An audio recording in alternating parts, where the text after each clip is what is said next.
Bike. এই বাড়িটা আপনারা নিয়ে যাবেন আজকে থেকে, সারা ঢাকা বাংলাদেশে নিয়ে যাবেন এবং অবিলম্বে নীতিমালা চূড়ান্ত করে ব্যাটারি সিএনজি বাইকের লাইসেন্স নিবন্ধন নিতে হবে, প্রতিটা সড়ক মহাসড়কে পাইলেন করে দিতে হবে। এই দাবিতে আমাদের আন্দোলন চলবে। আমরা রাস্তা প্রধান সড়ক উঠতে চাই না, আমরা যেভাবে চলছিলেন সেভাবে আমরা চলবো। বুয়েটের মেকানিক্যাল ডিপার্টমেন্ট বলেছে এই ব্যাটারি চালিত যানবাহন দিয়ে বাংলাদেশের মোটর গাড়ির যাত্রা শুরু হতে পারে। আমরা বলতে চাই বাংলার টেস্টটা হচ্ছে আমাদের এই ব্যাটারি সিএনজি বাইক। এই বাড়িটা আপনারা নিয়ে যাবেন আজকে থেকে, সারা ঢাকা বাংলাদেশে নিয়ে যাবেন এবং অবিলম্বে নীতিমালা চূড়ান্ত করে ব্যাটারি সিএনজি বাইকের লাইসেন্স নিবন্ধন নিতে হবে, প্রতিটা সড়ক মহাসড়কে পাইলেন করে দিতে হবে। এই দাবিতে আমাদের আন্দোলন চলবে। আমরা রাস্তা প্রধান সড়ক উঠতে চাই না, আমরা যেভাবে চলছিলেন সেভাবে আমরা চলবো। প্রিয় বন্ধুগণ, এই দাবি আমরা দিলাম। এই মাসের মধ্যে সরকারের প্রতি আমরা আহ্বান জানাবো, আপনারা এই দাবি মেনে নেবেন। আগামী 27 তারিখ সারা বাংলাদেশে এই আন্দোলনের সমর্থনে মিছিল, মিটিং, সমাবেশ করবে এবং ঢাকা শহরের বিভিন্ন এলাকায় আমরা চালক, মহাজন এবং যারা যাত্রী আছে তাদেরকে যুক্ত করে সংগ্রাম পরিষদের পক্ষ থেকে আমরা কমিটি গঠন করুন এবং এলাকা এলাকায় শান্তিপূর্ণ আন্দোলন এবং সমাবেশ করে তুলুন। আমরা সেই প্রত্যাশা ব্যক্ত করে আমাদের ব্যাটারি রিক্সা, ইজি বাইক, নসিমন, করিমন, হটবটি অর্থাৎ ব্যাটারি চালিত গাড়ি যেগুলো আছে তাকে আপনারা প্রতিটা গাড়িকে আপনারা নিবন্ধন দিবেন, লাইসেন্স দিবেন চালকদের এবং রুট পারমিট ঠিক করে দিবেন।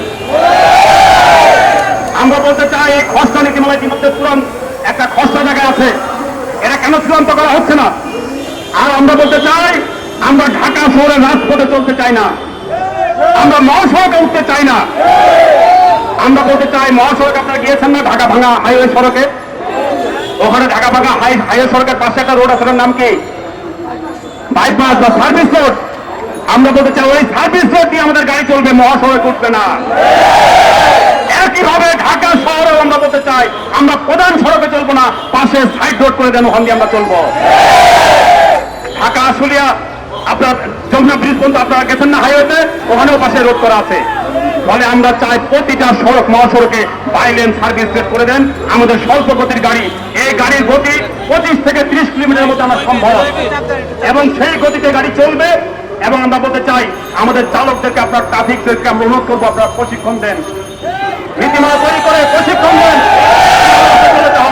আমরা 100 ভাগ সহযোগিতা করবো বিআরটিএ, সড়ক পরিবহন মন্ত্রণালয়কে এবং আমরা ট্রাফিক ডিপার্টমেন্টকে। ফলে আমরা অনুরোধ করবো এই দাবি মেনে নেন অতি অবিলম্বে। আমাদের যে ব্যাটারি রিক্সা আছে যেগুলো, সেগুলো দুর্ঘটনা কবল বলছেন, ত্রুটিপূর্ণ আছে। আমাদের বুয়েট যারা মেকানিক্যাল ডিপার্টমেন্ট আছে তারা বলেছে যে আমাদেরকে দায়িত্ব দিলে আমরা এটাকে ত্রুটিপূর্ণ করে দিব এবং এটা বাংলাদেশের এখন পর্যন্ত আমরা কোনো গাড়ি উৎপাদন করি না, আপনারা জানেন তো, কোনো গাড়ি উৎপাদন করি না। আমি আমার বক্তব্য শেষ করছি। এরপর আমাদের আজকের সভার সভাপতি, আমাদের সভা পরিচালনা করছিলেন আমাদের ঢাকা মহানগর কমিটির অর্থ সম্পাদক রোকসানা ফুল আশা। আমি আজকের সভার সভাপতি ঢাকা মহানগর কমিটির সভাপতি জাল আহমেদকে আজকের সভা সমাপ্তি করার জন্য অনুরোধ করছি।